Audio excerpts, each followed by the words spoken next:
It's Emil Guillermo. That's right, Emil Amok to you. Here on this secret podcast. It's now very hip to be a secret podcast.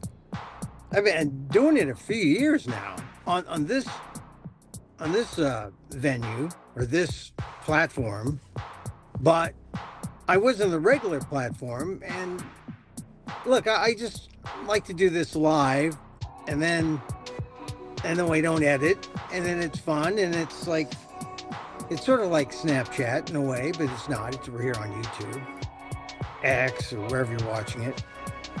Anyway, Emil Amok's Takeout, my takes on all things considerable. There's lots to think about after this long weekend. You know, when we celebrated the 4th of July on the day that President Trump signed that big ugly, and we're going to feel it, right? And then, as if on cue, after the big ugly is signed, there are these torrential rains creating disaster. I've got family in Texas. I've lived in Texas 4 years. I know the power of flooding and storms, and not hurricanes. I lived in Houston. Did not experience hurricanes, but I did report from Dallas once about how people from the southern part of the state were looking for higher ground, and they were heading toward Dallas for higher ground. So look, every time there's some kind of natural disaster, catastrophe in Texas, I feel kind of like a Texan who escaped back home to California. But I was feeling the rains, and every story that comes out now, I feel, especially those little girls, 27 at Camp Mystic. I mean, that was a privileged situation to go. I mean, that's a big deal. I mean, if, like, for example, when I was in Houston, I knew some kids, you know, grew up in River Oaks or grew up in the nicer parts of Houston. You know, when they went to the hill country, they were going to that camp. The Bushes, they went to that camp, all their kids. The Johnsons, LBJ's family. I mean, it's part of Texas, and I just, every time I saw a reporter, and they got a lot of reporters now from Texas, like Pamela Brown, CNN. Her mother was Miss America from Miss Texas, right? And then later married the guy who would be governor from Kentucky. So Pam Brown has a kind of split allegiance between Texas and Kentucky. But boy, she cried on one spot that I saw, because it's heartbreaking. She went to that camp. Reporters are supposed to keep it together and not break down, but that's his story, right? So it was like almost on cue, right after the Republicans, Donald Trump and all his Republican friends decide to be cruel and unusual in our democracy toward the poor. Then this happens. Coincidence? Yes. I mean, let's not put too much, but the coincidence, the juxtaposition of these things, you got to think about it. Especially when, you know, Christian camp, Christian area, they're looking for signs. Maybe they're looking for signs to do unto others, be kinder, be gentler still, something, because that bill that was passed or signed into law by Donald Trump on July 4th is going to hurt people. It's not just going to hurt, people are going to die. And the death toll in Texas is about 100, just a little over 100. It's going to be more. They're going to find bodies. Yeah, it's going to be painful. And that's bad. But the Medicaid cuts, there's some people who've studied this, because this isn't the first time that they've cut Medicaid, nationwide. And the studies suggest that you're going to get, 12 million people are going to be off the Medicaid rolls.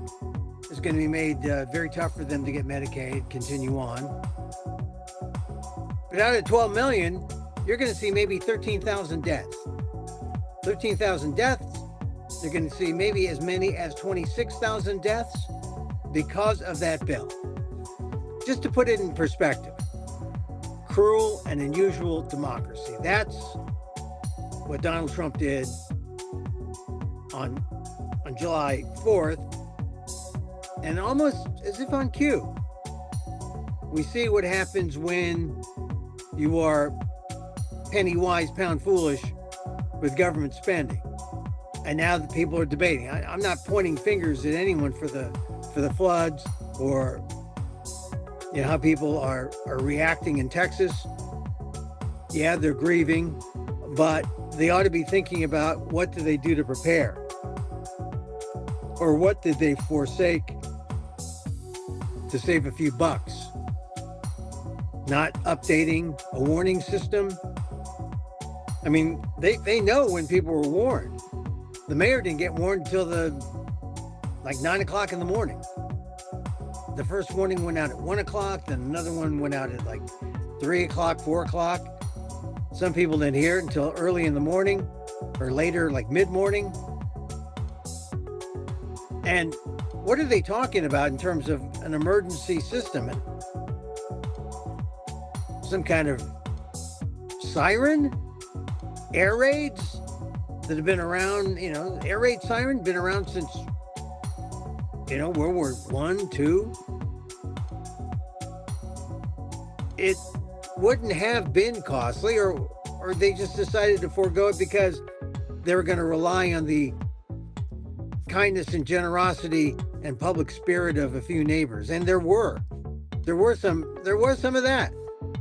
People coming up and saying, hey, get out, it's flooding. But they happen to have the phones on. Not everyone had their phones on. So some kind of siren could have worked. And the kind of siren that you hear during emergencies. And I think that in California they have a tidal wave siren. I mean, it's ridiculous that if you know that this area is flooded so much that you don't do anything. But try to save a few bucks. 100-year flood's not going to happen. It happens. And then you talk about the cuts, the Doge cuts to the federal budget, because we're trying to find money so that we can give a tax break to the rich. And so NOAA gets cut and FEMA gets cut, and maybe they're not relevant to the disaster that happened this weekend, but they will be relevant in the future to future catastrophes, natural disasters, and we won't be prepared. And will people have taken that money they saved and put it back into these disaster protection infrastructure? Probably not. Anyway, tough story for reporters to cover, especially if you have Texas roots. And I'm from California, but I had some time in Texas. I spent a good 4 years of my youth, early adult, early career, covered a lot of great stories in Texas. I actually really love Texas. And if Texas were kinder to me, if I likely would have stayed. If, some circumstances were changed, people I met were different, but everything had me coming back to California. But I was happy in Texas for the most part, except, boy, there was a reason why I was able to work in a big market like Texas, right to work state, non-union. That means even though it was a big city, they paid me like it was small market all the way. So a break, yeah, kind of benign exploitation in a way. There's some great stories in Texas. Disaster among them. Every time I saw something on the screen about Kerrville. And the Hill Country is probably, my daughter's around there right now. And I remember having a conversation with her about how the Hill Country is probably maybe the best part of Texas. I mean, some people say, oh, no, around Big Bend. Oh, no, I love the cities. Oh, Texas is a big state. But I think almost uniformly, even Texans would say, oh, the Hill Country.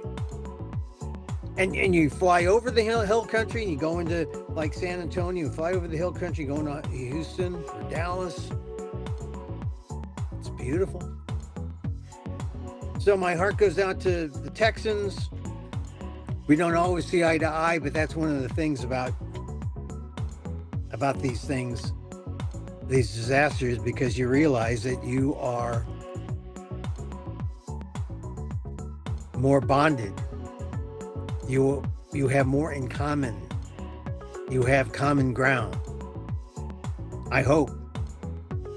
Boy, Ted Cruz sounding awfully nice, saying, oh, he get to slam Marjorie Taylor Greene. Marjorie Taylor Greene wanted to do something about she and Tim Burchett, the Tennessee guy, who's kind of a curmudgeon at times.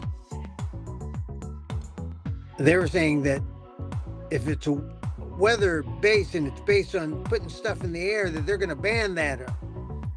Some crazy nonsense. Even Ted Cruz said, well, I don't know what they're talking about. Everyone's trying to do something.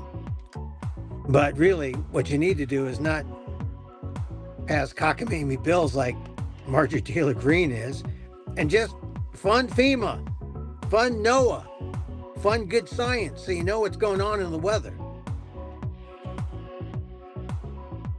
Sad, though. Sad. Those little girls in Texas, father of three that I am,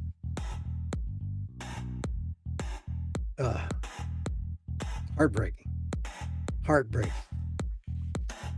Anyway, so it's unusual, though. Like I said, it's almost as if on cue, Trump cuts the budget to give tax breaks to the rich, and now we see the importance of infrastructure, emergency services, climate knowledge, climate services. We cut all that because we don't think we needed it. We're even too cheap to fund some kind of siren alert, or they're too cheap to get it done on the state level. This is why you need this. This is why you need the feds, right? You do it in concert. And of course, Donald Trump, when asked about, he just cut the budget. Massive amounts of cuts. Trillions. Of course, he kept spending too. So what's the outcome? The outcome is 3.4 trillion deficit, 37 trillion overall, national debt. He helped out his friends, but he couldn't help him in Texas. But it should make people pause and say, hey, this is why we have government. So government takes care of these things. So when we're in trouble, we have someone to lean on. Not just each other, but we have the federal government.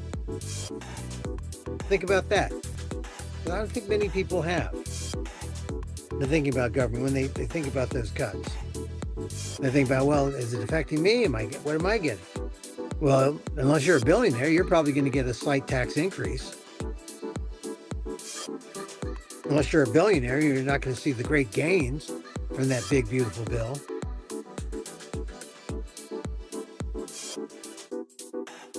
So that's Texas. Before I go on to some other stories that I think we need to talk about, SCOTUS. Speaking of, what Trump should be allowed to do, SCOTUS is supposed to be a guardrail. And some Doge cuts, some cuts to the federal government that Doge and Trump signed off on, well, not so great, right? A court tried to reverse some of those cuts. And now the Supreme Court today, this is a big deal. Supreme Court said, Donald Trump, you can do whatever you want. We're gonna let you. We're gonna let you do it whatever you want. Cut away. Cut all you want. They're not thinking. Donald Trump isn't thinking. But I don't think really Donald Trump knows what the heck he's doing. It's like he's probably better in the second term than he was in the first term, because he had some time to think and learn. But this second term, he got his Project 2025 folks together. And so now he knows sort of how to be a bully, lead from the bully pulpit. And he was able to get all the people in the Supreme Court in line, and now they're the last guardrail. And they said today, Donald Trump, whatever you want, you could do. Supreme Court clears way for mass firings at federal agencies. So Donald Trump will present it as, I'm cleaning the swamp. And everyone else will present it as, we need these people so our government can be responsive. I mean, the people they cut, not all fat. People they cut was the muscle of the federal government. And what Donald Trump is doing is weakening it by firing willy-nilly. And now we got the Supreme Court saying, yeah, you judges who stopped the reorganization of the government without input from Congress. I mean, that's the thing. Checks and balances, whatever Donald Trump wants, he's getting. The Supreme Court today cleared the way for mass firings at federal agencies. Thought there was some hope that maybe we could stop the speed of Trump, but not to be. So that's one of the things that happened just within the last hour or so. Hey, now this is I want to talk about the shoe thing. The shoe thing is kind of interesting. I guess someone will come out with shoes fly free. I guess that will be a phrase. Apparently, let's see, where is that story? I'm trying to find it. Anyway, they're saying you don't have to take off your shoes. Which I always wondered, although, they talked about the shoe bomber. That was a thing. But now they're saying, no, we got it. We got it covered. You don't have to take off your shoes. Try to find the news story here. Here it is. Travelers may no longer be required to remove shoes before boarding on a plane.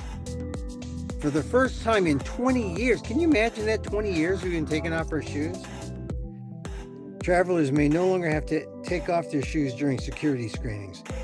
The Transportation Security Administration is looking to abandon the requirement, according to media reports. See, that means a news organization just read other stories that essentially beat them to the story. I'm just telling you a journalistic trick there. Transportation Secretary Kristi Noem announced the change to a security step that has for years bedeviled anyone passing through U.S. airports. Well, it's kind of a private, I mean, it's not like they say, oh, well, you got to drop your trowel. That would be, well, you got to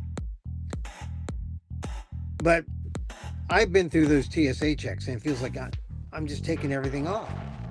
I put everything on, now I got to take everything off. And most people know how to dress for the airport, but there's still some people like me who just, I'm dressed. Oh, now I got to undress. So it puts an end to a security screening mandate put into place 20 years ago, several years after shoe bomber Richard Reed's failed attempt to take down a flight from Paris to Miami in late 2001. Gate Access, the travel newsletter, was the first to report. The plan is for the change to occur at all U.S. airports soon, the memo said. ABC News reported on an internal memo sent to TSA officers last week that states the new policy allows travelers to keep their shoes on during standard screenings at many U.S. airports beginning Sunday. And that would expand to all airports shortly, so it should already be in effect. Now, I have TSA pre-check. They don't make me take off my shoes, but I pay. I pay to keep my shoes on. I mean, it costs like $80. A lot of people get clear now, which I think is unfair because, it's a credit card thing, a credit card freebie. I went through the regular TSA thing, but see, TSA pre-check school because you don't have to take off your shoes. Belts are like jackets. All passengers between the ages of 12 and 75 are required to remove their shoes, which are scanned along with luggage. George W. Bush signed this into legislation 2 months after the 9/11 attacks. And now, I guess, people are more comfortable with where we are. But anyway, memos are saying it could be soon. No shoes. Keep your shoes on. And I'm sure your neighbor is happy for that. Keep your shoes on. All right. I want to end with one thing. And it's just, what did you read, Emil? What was the best thing you read today? And I'd have to say the best thing I read today, pull it out, was this thing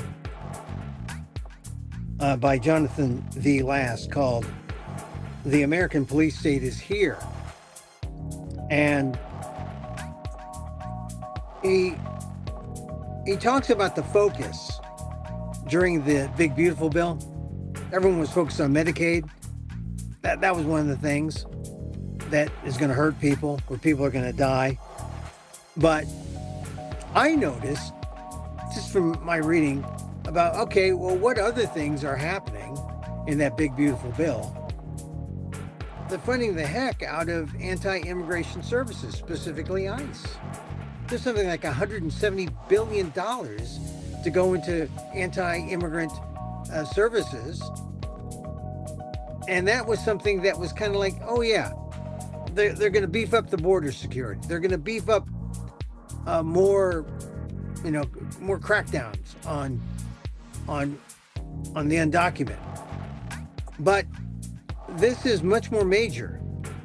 It's not just, we're going to turn it up, and they're going to turn it up a lot of notches.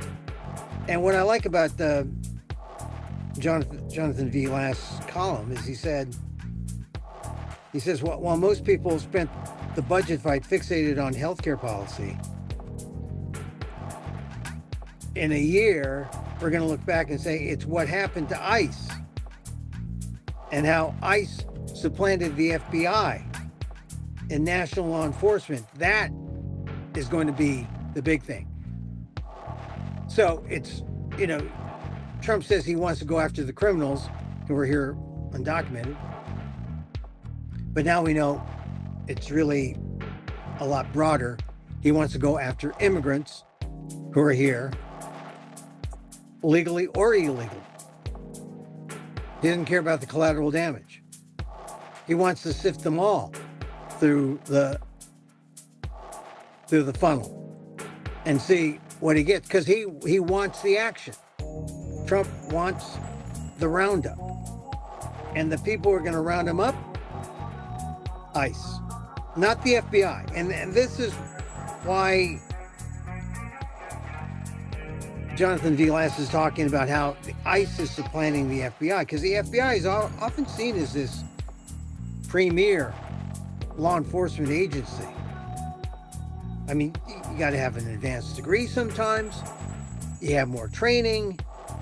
You got to be smart. You got to be smart to be CIA. You got to be smart to be FBI. There's some FBI guys who are lawyers and accountants and PhDs.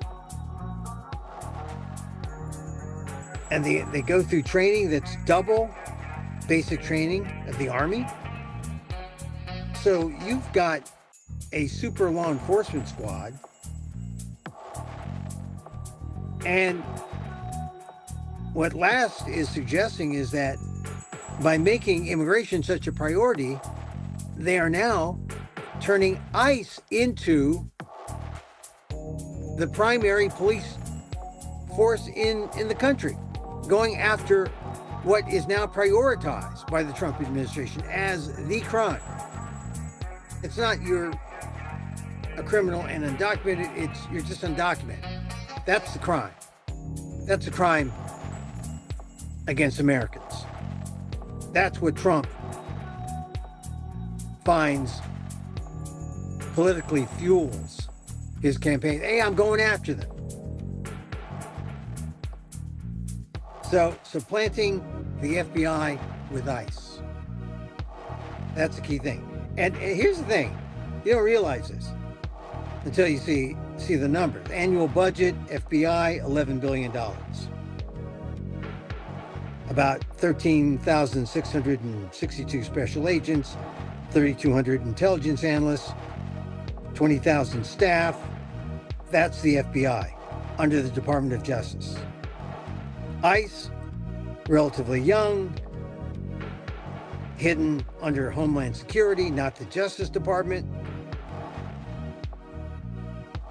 ICE last year had a budget of $8 billion, and now that budget is projected to be equal or greater than the FBI's, $11.29 billion in 2026, with more coming in the years ahead. And to put it into context, ICE is going to have a bigger budget than the Israeli army.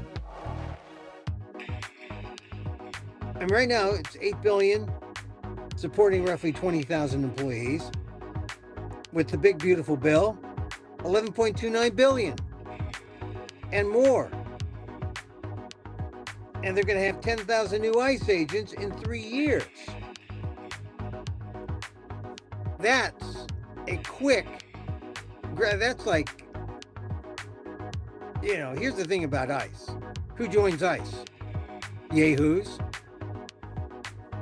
And they're not as smart. Remember, they're not as smart as the FBI. FBI, you got PhDs, you got people with master's degrees. You got intellect there fighting crime. ICE, you got brawn, you got mass, you got ex-cops, you got military veterans, and last says anyone who could be rounded up at the local bus station. You're not going to have an elite force. And guess what? Mistakes will be made. That's your police state, your American police state in the making. Nothing romantic about ICE. They go in masked up. They go in with allegiance to one man, Donald Trump, and his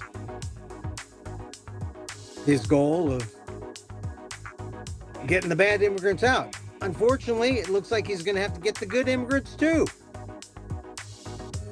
And then we've talked about denaturalization. That thing is Republicans want that to be a thing where if you have naturalized, they're going to wonder, are you doing anything that is not, not according to Hoyle? Are you doing something that is a threat to our government? I mean, it's broad, it's general, and it's intended to root out whomever they want to root out. Not necessarily the bad, just whomever they want to root out. It's scary, and if it is so by design. It first was used, this whole tactic, this whole strategy, during the McCarthy era to get communists. And wouldn't you know, it's come up because the Democrats have Zoran Mamdani in New York as the leader of the Democrats in New York City. The capitalists are scared, and Mamdani is outwardly being called a communist. So watch for that rhetoric, because it means the crackdown is coming, the denaturalization crackdown. We're going back to birther, which is another favorite tactic of Donald Trump. When he went after the birth, the birth certificate of Obama, of course, he was born in Hawaii. Father from Africa. I mean, they're going to call into question anyone who they want to call into question. That's America. That's the America that Donald Trump feels he's building with the platform, the big beautiful bill. He feels he's got the wins. Now he's got wins every day. The Supreme Court today said, hey, he can fire people in government at will. But Donald Trump is good at this kind of pivot where he's mean and nasty, and then something happens like Jimmy Carter dies, the plane crash. He pivots nice, and then he pivots, DEI caused a plane crash in Washington, D.C. You just got to be on your toes with Donald Trump. And I haven't even started, I didn't even talk about the tariffs, but tariffs are the tariffs. Maybe the best example that Trump doesn't know what he's doing. He doesn't know what the tariffs are about. He just knows he likes to talk about it and he likes to scare people. But now it looks like the tariffs have been extended to August. Meantime, Ukraine, oh man, they didn't get Ukraine the additional rockets, so now they're hurting. So now he's got to come in and give rockets, more artillery to Ukraine. And he does so somewhat begrudgingly, because I'm sure he still has that bromance with Putin, but he's mad that Putin doesn't listen and want to ceasefire like he does. Because Putin isn't interested in a Nobel Peace Prize. Donald Trump is. He's motivated. He wants the Nobel Peace Prize. And shoot, Netanyahu today said, yeah, I'm going to nominate you. I'll nominate you. Because, you nominate Donald Trump for the Nobel Peace Prize, and he'll do anything you want. That's what Netanyahu knows. Zelensky should know that too. Zelensky, just say you'll nominate him also. Then you'll get all the artillery you want. Okay. Hey, I'm at the Winnipeg Fringe on July 16th through 27th. I'm getting excited. I haven't been to this part of Canada. I've been to, like, British Columbia. I've been to, I guess that's about it. I've looked at Windsor, Ontario. Didn't really go into it. Like from Detroit, I just waved at it. I've watched a lot of hockey games on TV. I felt kind of Canadian that way. I did have I've been to Toronto, which would explain my, I wouldn't say it's an undying love, but I just like the Toronto Maple Leafs. And, the Maple Leafs have a Filipino guy that he gets injured a lot, but he scores. And now he's up for arbitration. Nick Robertson, half Filipino. I don't know what's going to happen, but I don't know. Winnipeg Jets, I like Edmonton. The Edmonton, whatever they are. I like the Edmonton team. But I like hockey. And boy, it must get Canadians in the crowd that the Florida Panthers have won the last 2 years. I hate that because Florida, that's a Trump state. Anyway, all right. So anyway, I'm going up to Winnipeg, July 16th through 27th. Get your tickets now. If you're watching me, go to winnipegfringe.com and get tickets to Emil Amok. Emil Amok 69. That's what it's called. That's the name of the show.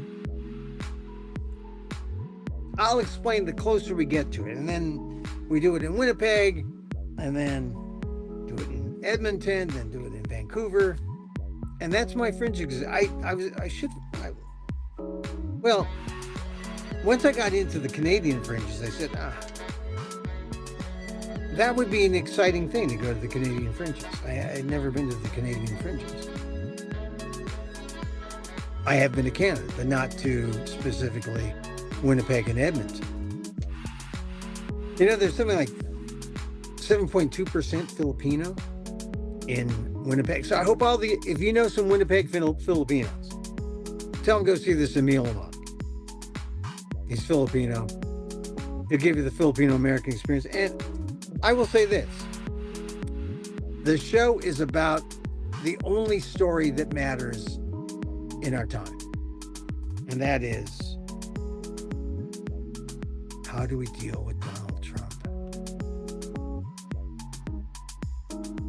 That is the story, right? I mean, that is the story of our time. How do we deal with him? I don't know. But this tariff thing is driving me crazy. But if he delays the tariffs now through August, people are saying, he gives the Christmas shoppers a break. Because it's unclear what's going to, yesterday I heard some analysts, they say, he wants to put a 25% tariff on South Korea. But guess what? We get a trade agreement with South Korea. He doesn't know what he's doing. He doesn't know what's going on. But don't tell him. I don't know. How do we deal with this? That's what I'll be talking about. Anyway, Winnipeg Fringe, July 26th, 27th. Fun show. A fun show. Emil Amok, 69. 69. My favorite number. Is it yours too? Should be. It should be. It's like same right side up, upside. Maybe it doesn't matter what number it is. All right. We like to close each show with a little loving kindness. A little loving kindness. Because we're not mean. We're not mean. Like to remember all those people. I mean, they're saying it could be, another 125 people still missing. We're at 100, or over 100 who've been identified. So it looks like we're going north of 200, for Kerrville. Damn. Anyway, like I said, I spent 4 years in Texas, 2 in Houston, 2 in Dallas, and covering the news. My heart goes out to Texas. My heart goes out to Texas. So a little loving kindness. As I wish for me, I wish for you. May you be safe. May you be happy. May you be healthy. And may you live with ease. Emil Guillermo here. Till next time. Mahal Kita.